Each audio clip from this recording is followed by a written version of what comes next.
This is SAFM. 10 past 10, you are with SFM 104 to 107. So we're crossing down to the Western Cape to a story which certainly has no boundaries. Certainly when we come to radio, there are no boundaries whatsoever. On the line with us is Mike Westcott. Mike, hello. Good morning. How are you, Michelle? I'm brilliant. Mike, take us back onto your story of Radio Horizon. Right.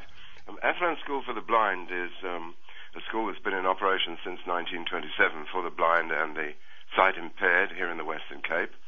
Mainly started for the coloured community originally because there were no facilities, but of course now, since 94, very much for everyone.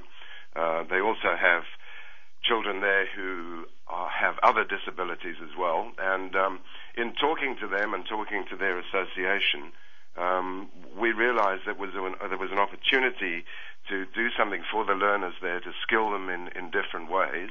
And one of the things that was decided is, why don't we have a look at having a radio station? So we spent some time looking at what they'd got, because in fact they already had quite a sophisticated sound studio, which was just lying mothballed, as it were. So we looked at that to see what else was needed to be able to make it into some sort of a broadcast facility. And we're working on that at the moment. We're in the fundraising phase, as it were, to get one or two other bits and pieces that'll make us able to create more of a broadcast-type environment. And then the idea is to go online initially with the station, and hopefully then talking to the good people at ICASA, maybe getting a license to broadcast perhaps on medium wave or one of those kind of channels that's available, and eventually go national with something that we hope will benefit the whole community of people who live with disability, particularly those who are blind and are sight impaired. Mike, I think what you're raising is a very interesting question, which is how would radio, which would be for people who may be visually impaired or may be possibly even hearing impaired or whatever the case may be, how would that form of radio, apart from the fact that it's online as opposed to on medium wave or shortwave or whatever the case may be, how would it be different in terms of what would be offered, what they would be able to hear, etc.? Well, I don't think it would be that different, because I think the aim would be to try and grab as big an audience as anyone possibly can. I mean, you being in radio would fully understand that, I'm sure. And I mean, we would base our model on the sort of thing that they have in the UK. They have a station over there called Inside Radio, which is the radio of the National Institute for the Blind there, which is a very, very good radio station that does everything that most radio stations do. They do music, they do news, events, job guides, cookery, DIY, gardening, all those sorts of things. And, of course, the difference is that the presenters are all people with sight impairment. And the way they operate, we quite like, because we think we can see how it works. They tend to have sighted producers who assist the sight-impaired people, and in that way those sight-impaired people learn the skill, and they eventually kind of take over their own shows, as it were. And when you listen to that station, I mean, quite frankly, it's like listening to any other really good radio station in the world, and that would be our idea. You know, we don't want to create something that is different to the extent that it will exclude listeners. We want actually to make something that will be very inclusive. Then my question would be, is that, and I suppose this is a kind of weird question, is why do it? Well, I think because when you look at the opportunities that are available in this country for people with disabilities generally, I'm afraid we're not very good. Yeah. I think the percentages that government lay down are nowhere near reached by the private sector or even the government sector, for that matter.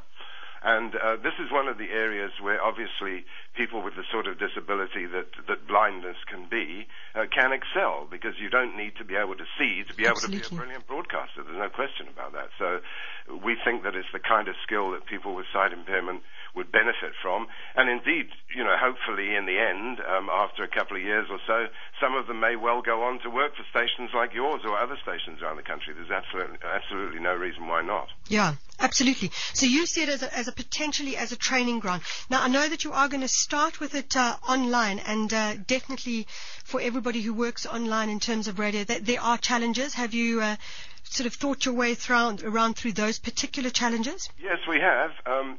Again, initially we're not going to be too greedy. We're probably going to start with a couple of hours a day, and we would make that possibly available in the later part of the day, because that's when most people have got the time to sit in front of their computers and listen to things.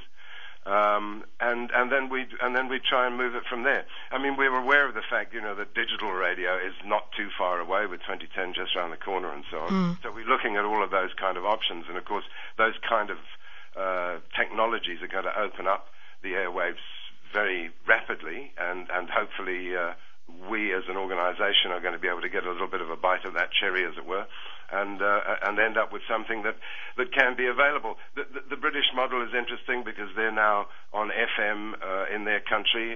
Their studios, I think, are based in Glasgow, but they're national on FM, and they're also on one of the Sky channels, and also on what's called free satellite radio. So, the potential for all those kind of things, I think, is quite similar here in South Africa. We're perhaps quite not up to the same sort of speed in terms of those kind of technologies yet, but I know that they won't be far away, because I know that a lot of those sort of things will be coming on stream once 2010 arrives.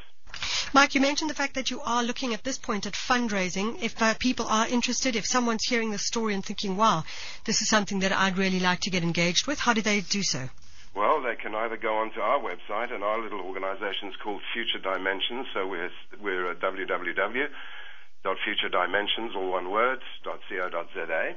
Or they can actually contact the school directly and speak to Mr. Lenny Klink, who is the vice chairperson of the Athlone School for the Blind Association, and he's also the vice principal of the school.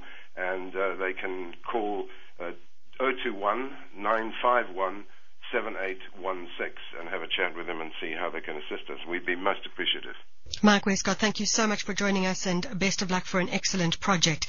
That's Mike Westcott, the facilitator and fundraiser for a radio station that will be set up and certainly start being run by the Athlone School for the Blind. And that number, once again, 021-951-7816, or the website www.futuredimensions.co.za.